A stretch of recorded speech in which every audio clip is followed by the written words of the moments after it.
Hello everyone, আমি সাথী। আমার নতুন একটি ভিডিওতে তোমাদের সবাইকে স্বাগত।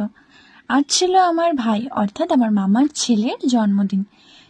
তো আমি গিয়ে দেখি ডেকোরেশন সব কমপ্লিট, কারণ আমি তো অলওয়েজ লেট। তো তোমরাই দেখো আর বলো ডেকোরেশনটা কত সুন্দর হয়েছে, তাই না? আমার তো খুব খুব ভালো লেগেছে। আমি গেছি, তারপর পরে বৃষ্টি শুরু হয়ে গেছে। ভাগ্যিস আমি বৃষ্টিতে ভিজিনি, নাহলে তো ঠান্ডা লেগে যেত।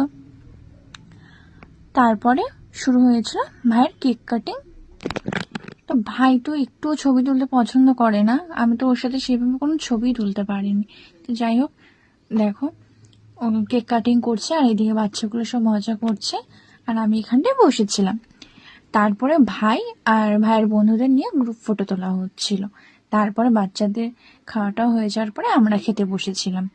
তারপরে আমরা খেয়েছিলাম রসমালাই, যেটা কিনা আমার খুব পছন্দের। ভিডিওটা ভালো লাগলে লাইক কমেন্ট